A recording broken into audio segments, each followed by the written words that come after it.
Good afternoon, everybody. You're very welcome along to our session this afternoon, Owners Management Company Finances and COVID-19. David Rouse is my name, advisor with the Housing Agency in relation to owners management companies and multi-unit developments. We're joined today in our session by Finbar MacDonald of RFPM, Property Managers in Dublin, and Enda McGrain from Winters Property Management in Galway.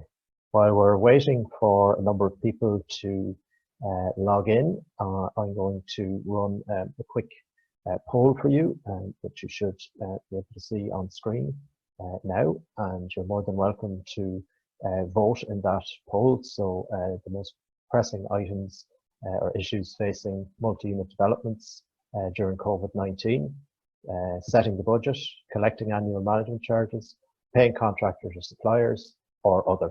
So you're more than welcome to vote on that. I can see we're rapidly getting lots of votes coming in very, very quickly. And I can see that collecting annual management charge is by far and away, by an overriding majority, the most important and challenging issue, pressing issue for owners management companies. So we'll be guided by your desire to see that issue addressed in the session. So we have about 140 people dialed in, and about 100 of them have voted. And I won't run this poll for much longer. I think we can see that there's a likely clear winner in it, and we'll kick on with the presentation proper.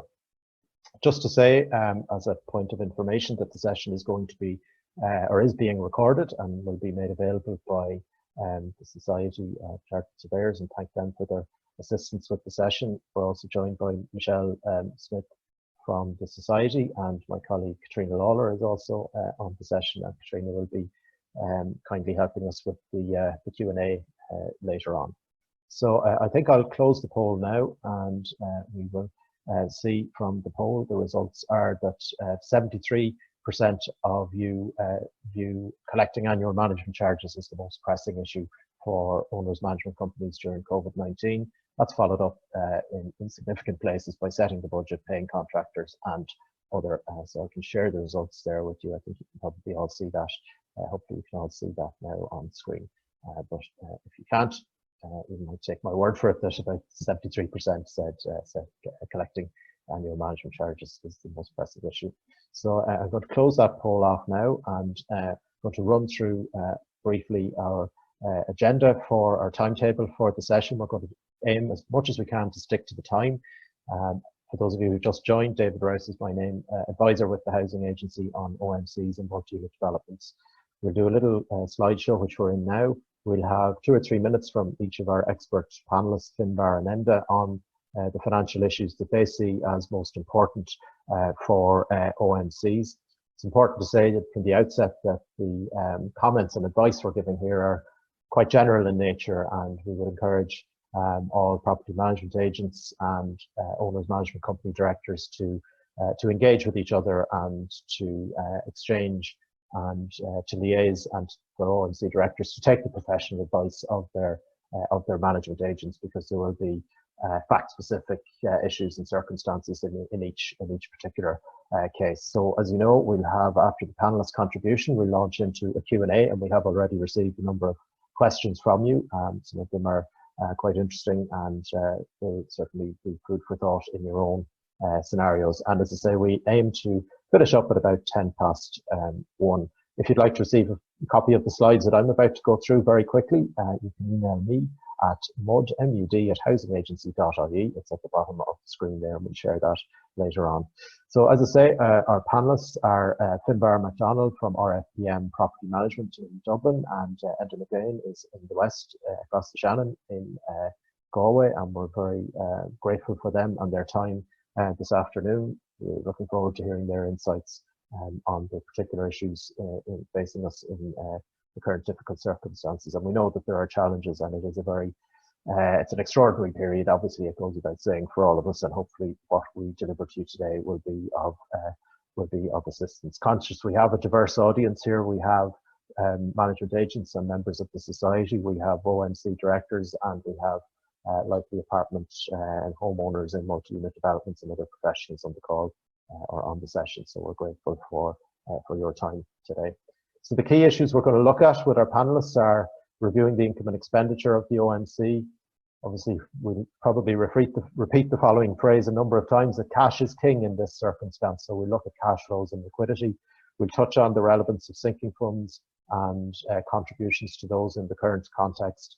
We'll talk about the key issue that you've identified in your poll, service charge recovery, and we'll touch on communicating with OMC directors and communicating with members. You may be aware that the Housing Agency has provided two documents of 1 page in length. One is 10 tips for owners management companies during the COVID crisis, and then another is a more specific document called OMC Finances and Governance. Those information sheets are available on our website, or you can email us for them. They really are just hints and tips, and again, you should liaise with your management agent or with your solicitor as appropriate and take their advice on the circumstances of your own particular case. The Housing Agency ourselves, we are located just off Merrion Square in normal times, just on 53 Mount Street Upper, and we work with the Department of Housing, Planning and Local Government, with local councils and approved housing bodies, and our vision is to promote the building of sustainable communities. Some quick stats and background for you before you get into our detail. We now know from Census 2016 that over 500,000 people live in apartments. They've increased in number by 85% since 2002 to 2016. We know that we're not just talking about apartments, we're talking about managed estates more widely. And we know in the country that there are on average about 3 owners management companies incorporated every week in the state. So it's a growing sector. And we can see that some estates like that one in Harold's Cross has 8 blocks and 8 OMCs attached to it. In the future, we know that, again, subject to the COVID-19 outcomes, population density in the country is due to increase, and in terms of planning policies, we expect increased densities in urban areas. The National Planning Framework, and again, the COVID-19 situation will influence where these projections go, but it anticipates that 39% of our residential stock will be apartments by 2030. So those are some current trends. Also to bear in mind when we're talking about owners management companies that they're a hybrid entity, so there are lots of different relationships involved. We have the volunteer directors, we have the property managers, solicitors and accountants. We have to bear in mind that the relationships in the sector are key, and to bear in mind that it's a collective entity, and a collaborative and constructive approach in managing an OMC is key to the success of any development. Just to mention some of the work of the Society, some of you will be familiar with their work back in 2018 on sinking funds, and their report is well worth the read on that. We have our own resources online for multi-unit developments more widely. We have useful links, frequently asked questions, links to the complaints procedures of the ODCE and other state bodies, and links to the law such as the MUD Act, the Companies Act, etc. A mention of our report back in June of last year, written by Paul Mooney of the Society and co-commissioned by the agency with Clúid in relation to owners management companies. A copy of that is available on our website. We've also undertaken some writing in relation to MUDs and OMCs in various publications in your own, in the SCSI's Surveyors Journal and other publications, including the Law Society Gazette. So useful publications to you more generally in the sector. The ODCE's manual that was printed in 2012, which is slightly out of date because company law has been updated since with the Companies Act 2014, but still a very useful document with a good steer on lots of the issues on the company law side of the house. And of course, Aisling Keenan's book, Owners Management Company Law and Best Practice, from Claris Press. Aisling is a member of the Society. The Apartment Owners Network have a lot of resources for owners and OMC directors on their website, and we have a number of webinars coming up. More generally, we had one earlier in the week, and we have 2 more next week and the following week. We should say that all the information and content that we deliver today should ultimately be guided by government advice on COVID-19, and that is all available on the gov.ie website, and we'd invite you to look at that. So without further ado, I'm going to move on to the next point on our agenda, and that is to move to our panelist contributions. And with that, I'm going to hopefully open up the mics, and we'll go perhaps to Finbar first. Finbar, would be grateful for your thoughts on the key issues facing OMCs in months in the current time. Thanks very much, David, and thanks for that introduction. I think the first comment that I'd make is just how quickly this has all happened, and how, in a way, the first challenge for both managing agents and directors is to start to get into a new mindset, because it's only 8 or 10 weeks ago we were coming into the new financial year for most management companies. We've coming off a number of years of economic growth, probably building sinking funds, thinking about projects and so on. And now the world has changed very, very quickly. And I think we haven't yet probably internalized how much the world is going to change, because a lot of people are still working from home. There's a bit of novelty there, and it's still quite new. But I mean, from what the Minister for Finance was saying this week about quite a deep recession this year, heading for potentially 22% unemployment by the autumn, we're heading into quite a different world. So I think the first point is that really people's mindsets needs to shift from a broadly, let's say, growth-oriented, optimistic view of the world to a more cautious, careful, slightly defensive view of what's ahead, and to start monitoring things and looking at everything in that context.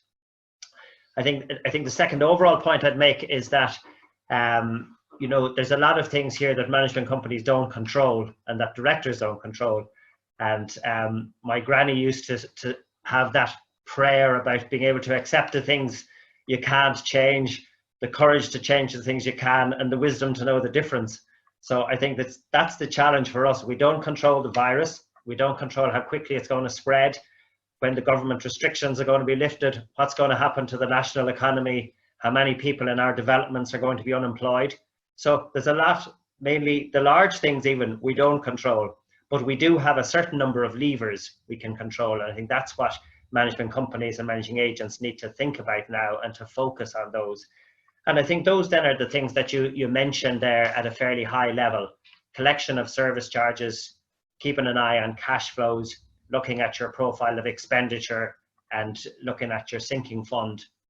So I think we'll come back to those to some extent during the Q&A. So I won't say too much about them now. I think collection of service charges, you know, there is a window now though before things have got too bad, and when a lot of people are still in the old mentality, where I think things can be done in the next few months about getting good service charge policies in place. On expenditure, I think that the main thing that jumps out is there any big project that's optional coming down the tracks that maybe can be put back 6 or 12 months until we know a bit more about what's happening, because you don't want to spend a lot of money and then discover you're short later in the year.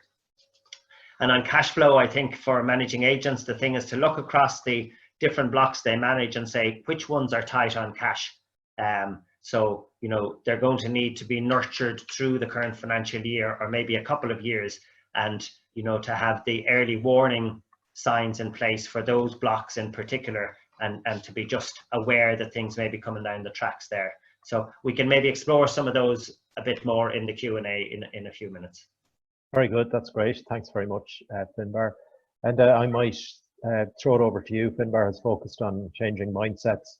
Where do you think we need to turn our sights over the next number of weeks and months? Thanks, David, and thanks to everybody for logging in.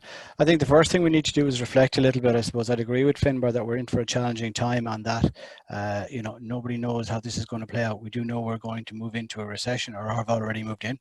I suppose we need to look back on the situation from, you know, our most recent experience of this was 2008, 2011 period. You know, many owner-manager companies are now only coming around in the sense of getting their, you know, financial situation a bit cleaner, I suppose, for want of a better word, sinking funds built up. I suppose the differences from the last time to now is that we also are much more aware of maybe some building issues that are there, water ingress, fire issues. We're all well aware of these, anyone that's working in the profession on a daily basis. So I suppose the challenge we have now is we'll have the difficulties in collections that were mentioned in your survey from as we had previously, where we now have, you know, buildings and properties that are 10 years older, requiring planned preventive maintenance, plus maybe with some fire issues and water ingress issues. So I suppose that's the first basic factor. So we do then need to take our learnings from 10, 11 years ago and use them now. Again, as Finbar said, I think, you know, because of where we are in the food chain in terms of how people live and work, it's probably a couple of months before we'll start to see the worst of the difficulties in collecting service charges, although it's already been a certain impact. Most of us in society have been financially protected because of the proactive approach the government has taken. When that tap turns off over the coming months and we start to see the true picture and we see how many people are unemployed, we're going to run into service charge collection issues which will multiply, and that will continue as we have experienced in the past, well after we start to move into recovery phase, which we'd hope to do over the next 12 to 18 months. I suppose we have to bear that in mind for the point about the cash flows. Finbar's point is quite good in the sense of there's a time now to move and to engage with people in terms of charge outs. I think it's very important, the documentation that the housing agency produced before about how owner-manager companies can do that, and it's been the subject of a previous webinar, to allow us to bill out service charges and to engage with people at this point in time, to try and looking at the likes of payment plans, looking at being flexible, but that can only happen when you engage with people at an early phase. I suppose then there are some other factors that we do need to bear in mind, which we haven't experienced heretofore. So I am plugged into a number of seminars, and when you look at other countries, as they recover, it's going to be a phased recovery. So we're going to face, cleaning protocols. How do you clean an apartment block as people are starting to move around more? What is acceptable or what is not acceptable? And then obviously what's affordable to the owner-manager company? What can you do? I know the society are beginning to work on a document which may have guidance to owner-manager companies and to directors, but I suppose these are extra factors which are going to come onto us which didn't occur before. But I think the key thing, as Finbar said, is to look at our mindset and to start to look at the information that's out there and to start to plan for the future and be flexible in that planning. I'm a former army officer, and as someone said to us once, no plan survives contact with the enemy. So even when we do put a plan together, it's going to have to vary as the protocols and as the situation develops. I think Mike Tyson put it more bluntly that everyone has a plan until they're punched in the face, which is a little bit extreme, but it's stark nonetheless. So thank you very much, Enda, for those thoughts. I'm going to share my screen again and put up the list of financial factors that we had, the list of topics that we had identified some moments ago. So hopefully you can all see that. So I might put a question maybe over to Finbar just in relation to, say, income and expenditure review. So is maybe some thoughts or processes that management agents and OMC directors could go through, perhaps maybe what if analysis, sensitivity analysis, that kind of aspect. I might ask Finbar to maybe make a more detailed contribution on that side of it.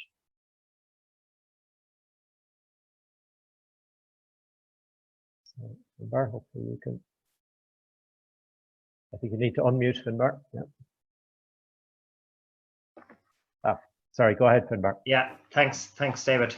And hopefully the Mike Tyson analogy won't mean we'll actually be punched in the face in the coming months, but that could happen too. In terms of the, I mean, I think on the expenditure side, as I said, I think obviously the starting point is to have a look down through all of the different line items on the expenditure that the management company has. So all the different line items in the budget. I think some of those are quite fixed. I think things like refuse charges and cleaning charges and electricity charges and so on, there's not going to be much flexibility there. There may here and there be an ability to tweak some of them, but not a whole lot. I think some expenditure items, it may be possible to defer. I think management companies should look at that. I think an obvious one that springs to mind is insurance, that it may be possible to put that on a finance plan. So rather than paying for the full year up front, you can play it over 12 months. And I think particularly for any management companies that may have cash flow issues, that's something they should be looking at now, because if there's a risk of an increase in defaults and service charges later in the year, you have to be sure that you don't run out of cash, because you have to be able to pay the electricity bills and the crucial bills later in the year. So just to pick on that specific point on the insurance premiums, I mean, OMCs are in the realm of paying tens of thousands of euro in insurance premium, and just to round out the point, they could potentially spread it out over, say, 12 months or 4 monthly installments, and there might be an interest charge with that, maybe 5 or 6%.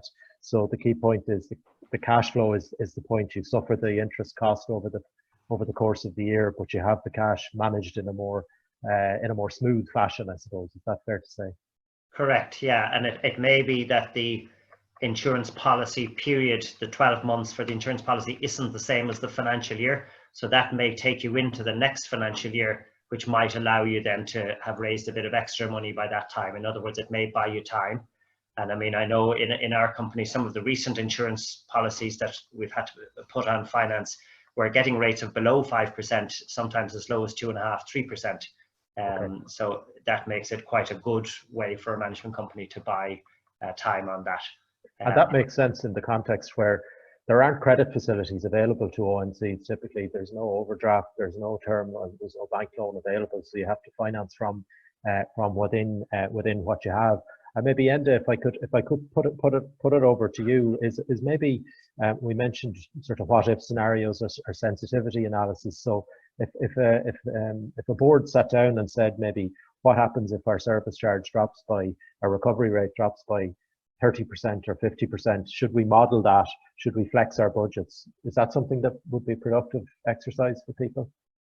I think it's important that the managing agents on their behalf are doing that at the moment, that they're monitoring, you know, if it's a case that your budget has been, you know, agreed and charged out and is going through that process right now. We would have a lot that were December, January sort of year ends, post audit being charged and agreed at AGMs.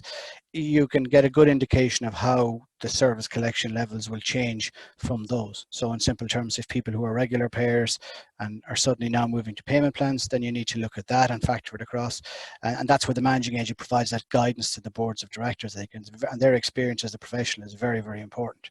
I think it's also important in terms of from a modelling perspective is that we look at the long-term impact. It depends on each estate, each development, who's in there, what starts the profile. Is it an older development or is it a younger development with more recent owners, recently constructed, where you're likely to have people who are maybe more worse impacted, shall we say, from a financial perspective. Yet at the same time, if you look at an older development where you're likely to see older residents with cocooning continuing for a longer period, and I mean, you know, we're looking at situations whereby we will not have a virus, an antidote for up to 2 years.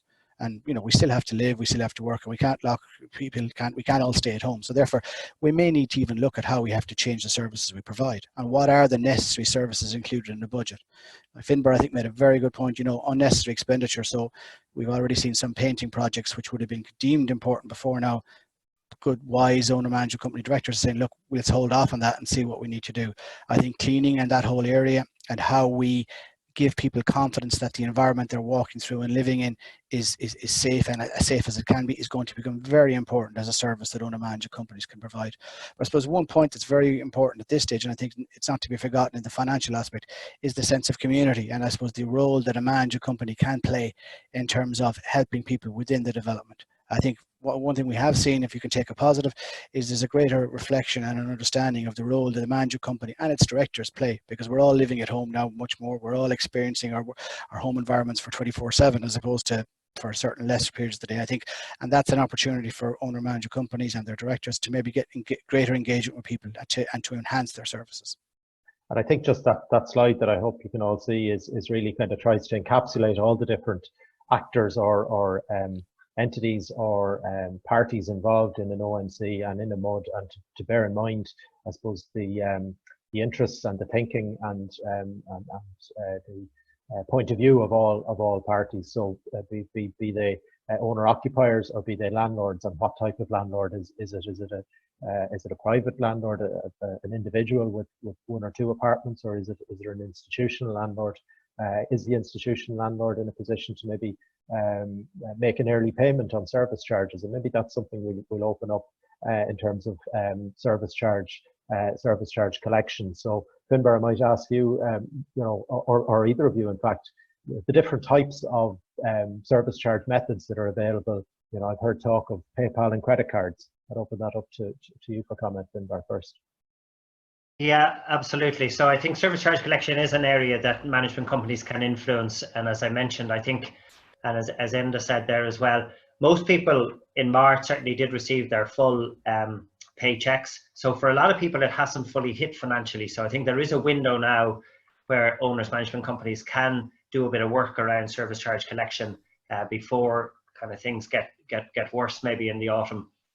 I think there's a range of things. I mean, I think a lot of the things management companies can do are around having a good service charge collection policy at any time. and it just becomes more important in the current climate. So I think one thing is emphasizing to owners the ongoing services they're getting, such as the ones Enda just talked about. And I mean, in many blocks, there's extra cleaning now being done at the moment, and extra cleaning shifts have been put on, and emphasizing the services. The bins are being collected every week, the lifts are being, are working, being fixed, the lights are on, and so on and so on. And that the vast majority are paying, of course, right through this period. I think looking over the service charge collection so far is important, getting reminders out if they haven't gone out already about the service charge, asking people to contact their management company early if they're going to have an issue, and then engaging with them, taking notes about what they're saying. There will need to be payment plans put in place for some people. As Enda said, I think the profile of the block will be important. If you have a block where it's largely retired people, maybe a lot of public servants, maybe a lot of professional people, they're likely to be less hit over the next 12 months than a block where you have a lot of hotel workers, people working in, pubs and shops, that kind of thing. So different blocks will experience problems in different ways. Just to tease out a point there, sorry, Finbar, I suppose an OMC can't really credit rate its members. It doesn't have a great deal of visibility around that, so they have to, I suppose, plan for the worst and hope for the best. Would that be fair? Yeah, absolutely. I mean, I think the other thing that will be useful for management companies is if they have an ability to look back at what happened in the last recession or even in recent years. How many people got into difficulties in the last time? Because a lot of those people may get into difficulty again. Now, it all depends how long the recession lasted. Maybe this time next year things will have bounced back. But I think history should be a fairly good predictor of what happens again.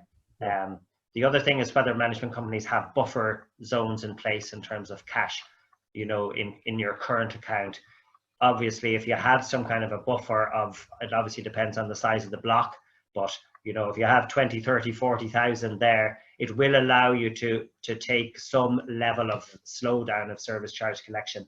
And I think the point you made about options for people is very important, to make it easy for people to pay their service charges. And I know one of the things we try to do is get people paying something regularly. So whether it's by direct debit quarterly or some kind of a monthly payment plan, that even if people get into difficulties and they've lost their job or whatever, get them to pay 25, 50 euros a month or something, and then they can increase it again when things get a bit easier. But to keep in touch with them, listen to what they're saying, and to take notes on that so that you can have it for the future when you talk to them again. And just open it up to you on the payment methodologies, perhaps. Yeah, I mean, I think the experience we had previously was we have what we call a dedicated credit control team, which is two people whose role is to follow up on the invoices and to start a collection process. Now, I suppose calling them credit controllers is probably a bit stronger than their role actually is. Our experience now is that we've had to change how we do things, so it's more personal engagement, much more phone calls, the follow-up calls after the charge out goes out there, and they have built up a good rapport over the course of a number of years with differing people, and they get an understanding of where people are coming from. And I think that's important as well. I think also the protocols that we have in place about, we've seen, for example, a 10 to 15% increase in online engagement, as in people signing up for some of our online systems because people are working from home. That gives us a better way of contacting people, but also as part of that, it also provides an easy mechanism for people to make payments. So, people are buying online at the moment, they're used to making payments online. It's to have good systems that allow people to as engage as easily as possible and make that contribution, whatever it may be. I think the payment plan perspective is important in terms of establishing it. If somebody comes on a direct debit of X amount per month and it's paid over 12 months, now I know it's not strictly speaking, we know where the legislation is in this, but from a practical sense and a cash flow sense, the managing company can then say, well, look, at least we know we have X amount coming in, and it helps the directors and it helps the managing agent provide a better budget, because it's also about sustaining services for the long run, whatever those services may be required, but ensure that owners get the benefit. And I suppose that's the other point that Finbar touched on. Even in the current climate, I suppose we have been actively engaging with owners across all the sites to advise them of what's going on.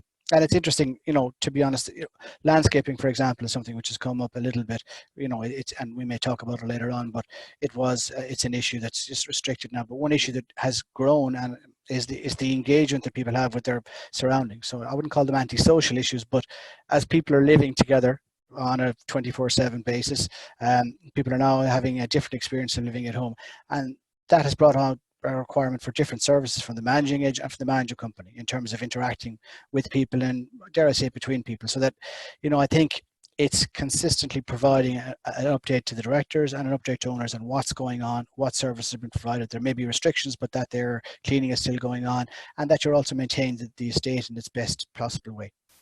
And I think the adherence to the house rules is probably an important aspect there as well. And most people probably reflect on the house rules as based on respect and common sense, which isn't always that common, but I think it's always useful for the directors to maybe have that in their back pocket, and for agents to have that in their back pocket should the need arise, and to be able to refer to that.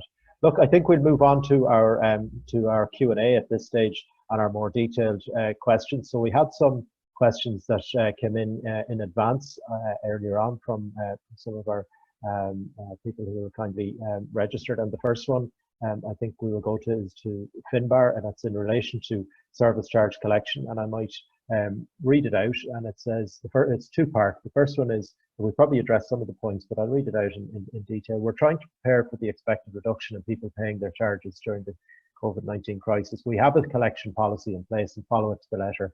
We'll make arrangements with owners who run into financial difficulties, and there will be owners who use the position to stop paying. My question is, what evidence should we seek from those who have lost their jobs? Many people will not be affected. We will apply the usual policy in those cases and be compassionate with owners who are in trouble. So maybe, Enda, your reflection, or sorry, Finbar, apologies, your reflection and thoughts on that. Thanks, David. Well, first of all, I think it's good that the questioner has a service charge collection policy in place, because I think that's a good start. And I think for OMCs that don't have that, I think that's probably the first step now, is to get a proper policy in place. I mean, from our own way that we would approach it, I think there's a limit to how much documentation you can get of people. I think the important thing is to engage with them. I mean, as Enda was saying there, to try to contact them, to talk to them, and to listen to what they're saying. In our experience, most people are genuine, and if they do contact you with an issue, it's probably because there is a genuine issue here. You can look obviously at their history of paying. Have they generally paid, and have they now got an issue and they're calling you about it? Chances are in that case that they do have a genuine issue if that's the case. I know already we've had a couple of people call us, people who have generally paid and are almost a little bit embarrassed to call us. So for those people, I think it's maybe a new point of contact with the OMC, and it's important the OMC gives them a fair hearing and is seen to be humane in how it deals with them. That said, there are, of course, as we all know, a small proportion of, let's call them messers out there. They've probably been problematic over the years, and now they're going to be saying, oh, I can't pay because of coronavirus. I think you deal with them in the normal way. You listen to what they're saying, try and get some kind of a monthly payment plan in place. But ultimately, you have sticks as well, the management company has, in terms of adding interest or going legal, or it may be possible, depending on the lease, to use clamping or other forms of restriction for them. Okay, there was a sort of a subsidiary question that came in earlier on as well. It's very short. Is there any question around the legality of an OMC charging interest on late payment of service charges? Yeah, generally no. Generally no. Generally it's in the lease agreement. So check the lease agreement and publicise it as well. Put it in newsletters. Mention it at the AGMs, so you have it in the AGM minutes, so there's no doubt about people. And it may also be that interest can sometimes be used as a negotiating tool, that if people do put a payment plan in place and are working with you, you can say, well, look, on that basis the OMC can waive interest in those circumstances. Okay, moving on then to over to Enda. There's a question around what has been termed lockdown syndrome, and someone has given details around disputes around enforcing covenants in the lease. So the two parts of the question: what, if any, legal routes are open to the OMC to change the terms of the existing covenants?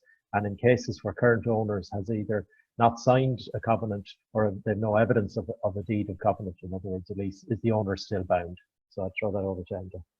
Thanks, David. Yeah, I suppose we've encountered this previously in a slightly different format, which was in the non-payment of service charges, and the whole issue of the starting point for the engagement or the relationship between the owner and the management company. I suppose I'm conscious there's a very diverse audience here. So in simple terms, obviously, the covenants are the agreements that are put in place in the head lease. It's in your title deeds of your property that everyone, an owner, should receive.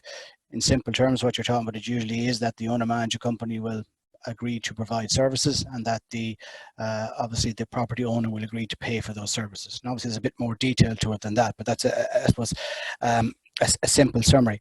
In basic terms, then the next level down would be the house rules, which you touched on yourself. And the house rules are very important. They're agreed every year at the AGM, and they're varied every year and have to be considered every year at the AGM. The thing is that the house rules are as agreed by members, but they must support and cannot be in breach of these original covenants as to whatever they may have been. So the covenants are very onerous. I suppose the first part of the question is about what can you do. The simple resource you have to changing covenants, and we've done this before, is you need to have an EGM, and you're required to get 100% agreement from all owners that they're willing to change the covenants. So sometimes this is in relation to parts of the common areas. We've had this experience before, but in fairness, to change covenants is a difficult process, I'll be very honest, and that's the nature of the legal process. You're then down to how the house rules interpret those covenants and what do owners acquire, and I suppose that's where there's maybe a little bit of a nuance. I suppose the second part of the question is where the question mark is whether owners have not signed or signed up to covenants, I think, as the case may be. And I suppose the first thing is it's a responsibility as part of the conveyancing process that covenants are agreed through the legal process and through the property purchase and ownership. Having said that, we know we have people whose job in our customer service team is to ring back people from 10 years ago and solicitors and see, where's that deed of conveyance? Has it ever been completed? I suppose the other factor then, from our legal experience of going back up, as I mentioned, about engaging on this matter in relation to collection of service charges, an interpretation we got in a court system was whereby an owner had attended AGMs, had received documentation, had participated in, had paid service charges previously. By that, it could be inferred that they had agreed to the covenants that are in place, regardless of the absence of documentation. I suppose that's one interpretation that was taken in a court case. I suppose the key thing here is if you have that scenario with lack of documentation, is to take individual legal advice in each matter to try and see how you can move things forward. Exactly. So go to your solicitor, go to your management agent and take the professional advice. Yeah. One that's coming in several different ways is, to put it bluntly, Finbar, maybe you might take this one, is can we dip into the sinking fund if we're stuck for money? Well, the MUD Act sets out the reasons why a sinking fund can be used, and it's fairly clear in relation to that it should normally be for non-routine things. So it shouldn't be dipped into to pay the electricity bill or the regular gates maintenance budget or something like that. That said, I think first of all, I think management company can maybe look at when it's supposed to make its sinking fund transfer this year. It can push it to later in the year. I think secondly, it can probably review expenditure coming up this year, and it may be that there are certain items that can be, defined as sinking fund type projects, non-routine projects, and they can be done there. And thirdly, I'd note that, I did hear a solicitor talking recently, and she made the point that, the management company also has other obligations, such as to insure the building. So there's no point having 100 grand sitting in your sinking fund account if you've got nothing in your cash current account and you can't pay the bills that are coming due now. So in those kind of circumstances, I think if you have to do it, there probably is some flexibility. Yeah. And even if it's called a loan from the sinking fund account to the current account, that will be paid back at a later time when the finances improve. And I think probably you're coming back to maybe company law principles as well, in running the company in the best interest of the members, and it's certainly not in the best interest of the members that the insurance would lapse, or that some key critical piece of maintenance had to be done, and there was money sitting in the sinking fund. So I think it's an exceptional. I mean, in no risk register, no company plans could have anticipated a global pandemic in these circumstances, or maybe those that did had enormous foresight and extraordinary vision to do that. One other quick. Can I just make a point there, Dave? Go ahead. Sorry, just that. Having said that, I think a management company should be careful not to run down their sinking funds in the next year or two if there is a recession, because I think something we have learned is that lots of management companies are underprovided for sinking funds. Yeah. And then made the point earlier, in the last recession, a lot of the blocks were quite new. They were 3-5 years old. Now they're 15 years old. You know, there will be big jobs coming, jobs on roofs, jobs on lifts, and so on. So while dealing with the short-term cash flow issues, good boards of directors and management companies should also be trying to preserve the sinking fund and even build them in the coming years. Perfect. Thanks very much for that, Finbar. I'm conscious of time, and it is 1:10, but I can see that everyone is stuck with us, and we still have over 200 people logged in. So we might go with a little bit, 5 minutes extra, if everyone else is agreeable, if our panelists are okay with that. We'll keep going with a couple of other questions, and Katrina has helpfully flagged to me that the other main question is on negotiating with suppliers and contractors for, you know, reductions in fees or, you know, some other arrangements. So Enda, I might throw that over to you if that's okay. Yeah, I think, and this is again is an important factor here. We're in, you know, the key issue here is this is not like the previous recession. This is something that's impacted on everyone across all aspects of society and every business. It's global. So I suppose the key factor is early engagement again.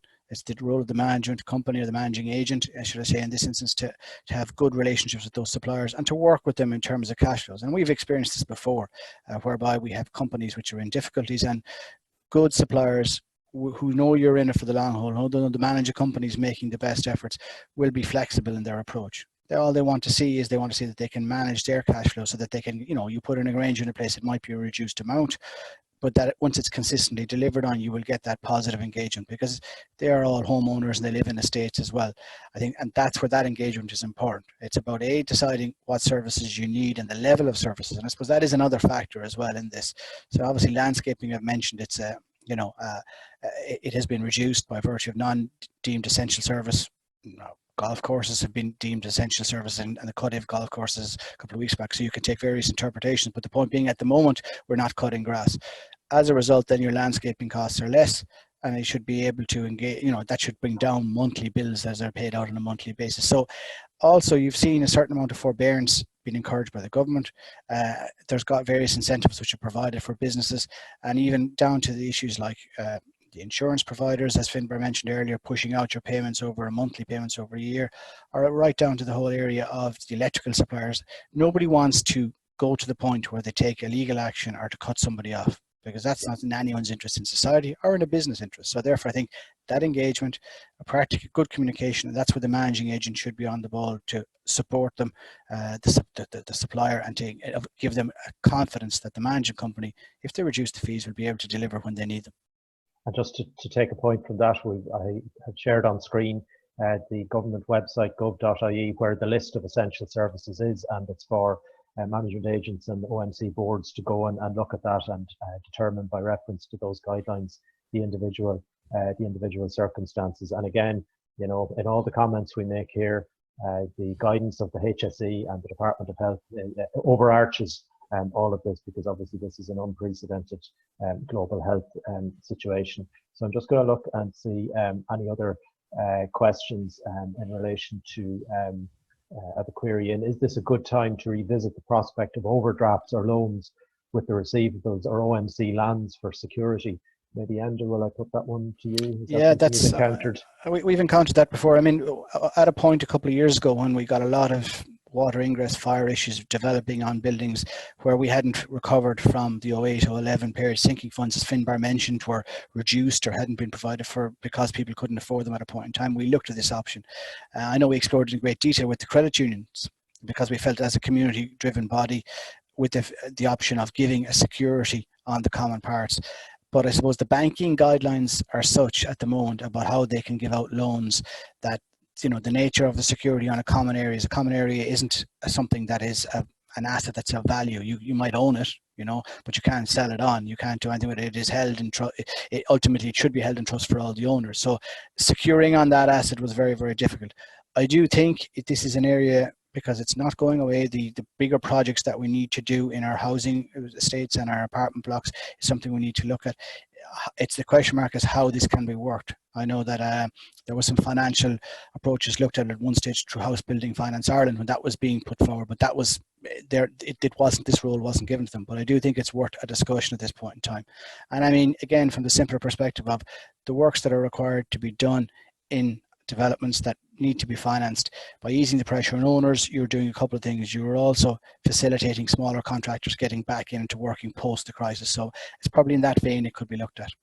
And I think the report that the Housing Agency included commissioned last year identified that the OMC sector was worth about 300 million to the economy, and that's all small businesses. That's management agents, solicitors, landscapes, cleaners, all the rest of it. So there is that downstream effect of the sector. We're getting a lot of questions in relation to holding AGMs in the current circumstances, and what I might do is direct people to the material that's in our guidance on that, and hopefully that'll be useful.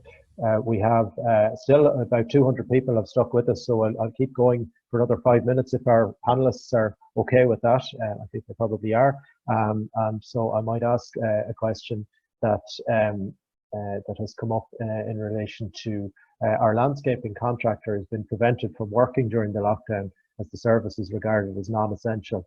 The contractor who is self-employed is receiving the COVID payment. Is there a legitimate way that we can make an additional payment to the contractor without this interfering with his COVID payment? That's a very, I suppose, technical one, and I would maybe direct people to the Revenue Commissioner's guidance around the operation of the COVID payments, and I think that's where they should perhaps look for guidance that was detailed, frequently asked questions and information on that. I don't know, Finbar, if you want to come in on that, or well, I just make the point that I suppose in relation to landscapers working, and I think that's been a big query in the last couple of weeks, that the way, and like you, I would direct people to look at the statutory instrument, and people should read it because it's up to them to interpret it for themselves. But it says the supply and delivery of essential or emergency maintenance and repair services to businesses and places of residence. So what's then an essential maintenance? And I think in the first couple of weeks, it may not have been essential to maintain the grounds or cut the grass. But I think as time goes on and you're into week 3, 4, 5, those things arguably are essential. So I think on that grounds, certainly some of our boards of directors that we're working with have made the call to get the landscape guys back, but then just to do certain things such as treating weeds or cutting grass, not new planting and so on. The other point I'd make is that if people have full-time employees in management companies who aren't able to work, for example, concierge staff or so on, it may be possible to apply for the government payments, you know, if they're still on the books, and to get payments from that category.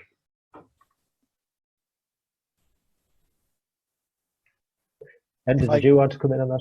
If I could, yeah, I think it's also worth noting, I'd agree with what Finbar has suggested in terms of the interpretation, but some of our experience has also been that we have had landscapers who have been stopped on the road by the guards and given advice that their interpretation was it's a non-essential service, and that they'd go home, and if they were seen out again, they would be fine. Now, the question mark, you know, it's about boards and managing into making the interpretation. I would view that from a community perspective, we have never spent more time at our homes. At this point in time, with you know, some people have big gardens, some people have no gardens. When you want to get kids out to allow them to get exercise, or elderly people to exercise, or people to walk a dog, your common space, your green area is there. You're going to go appropriately social distancing and abiding with all the guidelines. But I suppose it should be accessible and maintained to allow people to work there. I suppose a personal view it also would be that, you know, somebody working in a tractor, cleaning a big large green, cutting a large green space is, you know, it could potentially be deemed to be operating in a safe manner. You know, you're not talking, I think, in this space about anybody going back as in fairness in terms of planting, but I do think it is something that we need to look at, and it's an issue that needs to be raised probably in a broader sense as we come back into work, and as people come back into work, because again, the point is very worth working. We're going to phase this. We're going to phase how we come back to work. People at schools, in reality, I don't see national schools opening till September. So we need to be able to, if construction sites can open in 2 weeks' time, I would hope that limited landscaping can be allowed. I know I see, interesting enough, in Galway, I see yesterday the Galway City Council issued a directive to owners who were cutting grass in some of their sites themselves and leaving it for the council to collect to stop doing that. You know, again, to adhere to the guidance. So I suppose this is one of the factors where managing agents and representative organisations like the SCSI and agencies like the housing agents, the purpose of webinars like this is to to find out what's going on the ground, and then maybe take it to the next level, I think, and that's very important. Thanks very much for that. And look, it's 20 past 1 now. I'm conscious of respecting our panelists' time and all of our participants as well. So I think we'll endeavour to wrap it up.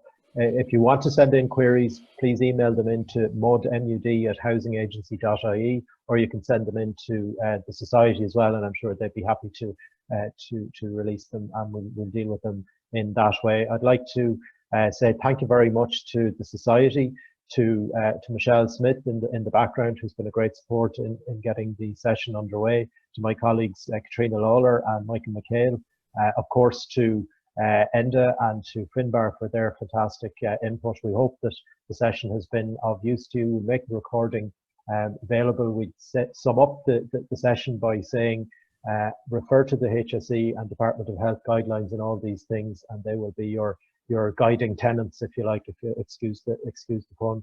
Would say to people to be kind to each other, be conscious that people are under a lot of stresses and strains under the circumstances, and to bear that in mind. Be kind to each other, be conscious of the situation that's facing us, and thank you very much for tuning in. Slán agus Berbua.